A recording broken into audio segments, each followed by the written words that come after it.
ഇന്ന് നമുക്കൊരു മാങ്ങാ ചമ്മന്തി തയ്യാറാക്കാം. അതിന് വേണ്ടിയിട്ട് നല്ലൊരു മാങ്ങ കിട്ടിയിട്ടുണ്ട്. അപ്പം ഇത് മുഴുവൻ എടുക്കുന്നില്ല, ഞാനിതിൻ്റെ പകുതി എടുക്കുന്നുള്ളൂ. നമുക്കിതിൻ്റെ സ്കിന്നൊക്കെ കളഞ്ഞ് ചെറിയ കഷ്ണങ്ങളായിട്ടൊന്ന് മുറിച്ചെടുത്തിട്ട് വരാം. ഇപ്പോൾ മാങ്ങ ഞാൻ അതിൻ്റെ സ്കിൻ കളഞ്ഞ് മുറിച്ചെടുത്തുകൊണ്ട് വന്നിട്ടുണ്ട്. ഇനി നമുക്ക് ഇത് വെച്ച് എങ്ങനെയാണ് ചമ്മന്തി തയ്യാറാക്കുന്നതെന്ന് നോക്കാമേ.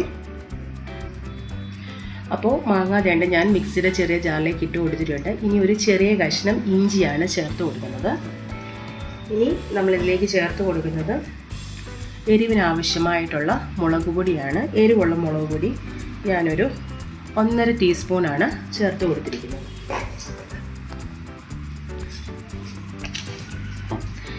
ഇനി ഈ ചമ്മന്തിക്ക് ആവശ്യമായിട്ടുള്ള ഉപ്പും കൂടെ നമുക്കൊന്ന് ചേർത്ത് കൊടുത്തതിന് ശേഷം ആദ്യം ഇത്രയും സാധനങ്ങൾ നന്നായിട്ടൊന്ന് നമുക്ക് അരച്ചെടുക്കാം.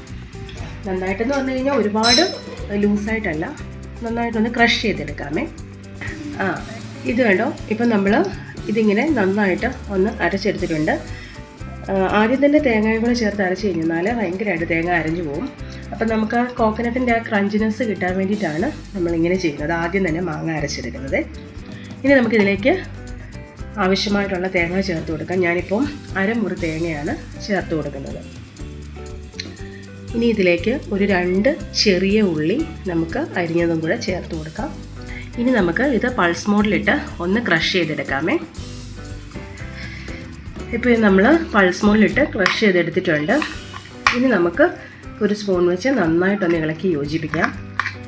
ഉപ്പും പുളിയും ഒക്കെ കറക്റ്റായിട്ട് കിട്ടുന്നതിന് വേണ്ടിയിട്ടാണ് നന്നായിട്ടൊന്ന് മിക്സ് ചെയ്യുന്നത്.